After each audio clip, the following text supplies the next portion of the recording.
Nick starts us off in Massachusetts. Hi, Nick. How are you? Hi, Dave. How you doing? Better than I deserve, sir. How can I help? Well, I'd like to say I'm newly been exposed to your program on YouTube and have enjoyed watching your various topics. One thing that stuck out to me is you seem very opposed to people leasing, or as you like to say, fleecing vehicles. And I wanted to get your perspective on if there's ever situations that you think it may be in someone's interest to do so. And I mean it from the standpoint of, say, I'm going to lease a Honda Civic for, with a true zero down payment of, $150, $160 a month. My car expenses are then fixed. They don't have to worry about, disposal, residual values of the car.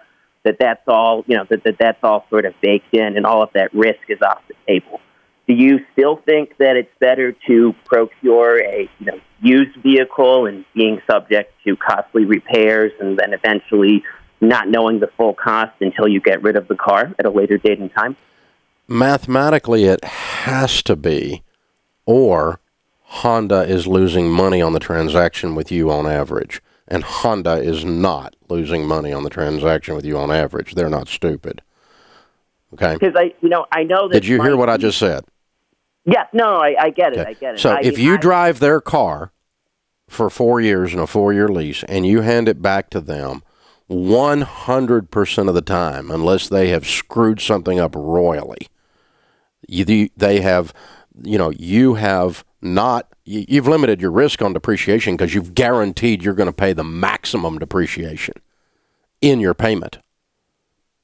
About 3 years ago, and I understand sort of how the leasing works, but I had great luck leasing a Nissan Leaf, an all-electric vehicle, paying $125 a month with true zero down, and when I turned it in, the residual value was thousands below where I was. And I know electric cars are still new, the technology is evolving, and the depreciation function's different than most cars.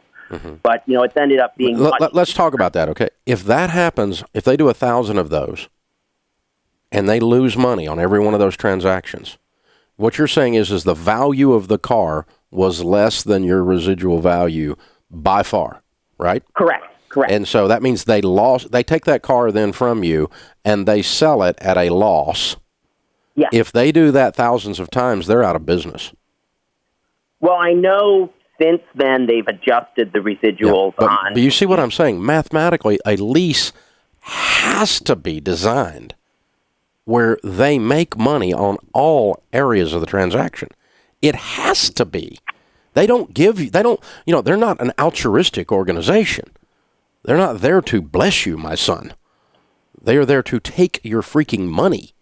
And so you're using their car, you're using their capital, and you're going to pay a cost of capital, and you're going to turn the car back in, and they're going to make money on the back end, on the front end, and on the monthly.